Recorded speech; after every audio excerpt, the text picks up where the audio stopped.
রহমতুল্লাহি ওয়া বারাকাতুহু শেখ। ওয়ালাইকুম শেখ আসসালাম আমি ওয়া লন্ডন রাহমাতুল্লাহি ওয়া বারাকাতুহু। জি, শেখ আমি কোথা থেকে? লন্ডন থেকে বলছি।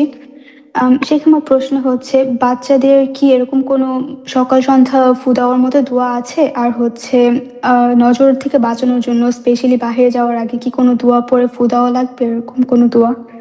জাযাকাল্লাহু খাইরান শেখ।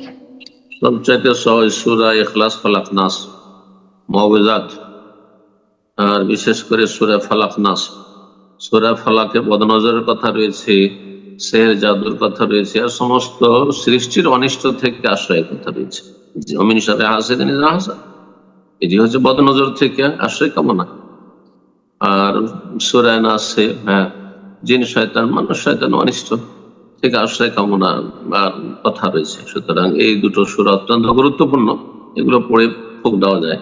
কিন্তু বাইরে গেলেই শুধু ফুঁক দিতে হবে না, যদি দেখা যায় যে এমন কোনো সমস্যা হচ্ছে তাহলে ফুঁক দেবে।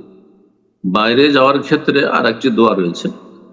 নবী সাল্লাল্লাহু আলাইহি সাল্লাম হাসান এবং হোসেন রাদিয়াল্লাহু তাআলা আনহুমাকে আল্লাহর আশ্রয় রাখতেন সেই দোয়াটির মাধ্যমে, ইস্তেআজা, আল্লাহর কাছে আশ্রয় কামনার মাধ্যমে।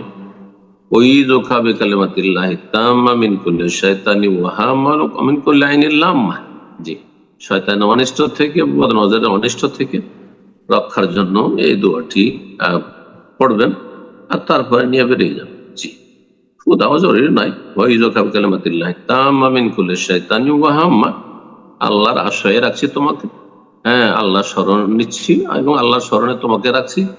জি, বিকালিমাতিল্লাহি তাম্মা, আল্লাহ রাব্বুল আলামিনের পূর্ণাঙ্গ কালিমার মাধ্যমে, মিন কুল্লি শাইতানি হাম্মা, যে কোনো শয়তান, কষ্টদায়ক শয়তান অনিষ্ট থেকে, মিন কুল্লি আইনিল লাম্মা, আর যে কোনো বদনজর থেকে আশ্রয় আছি আল্লাহ রাব্বুল আলামিন। জি, এইভাবে দোয়া করুন।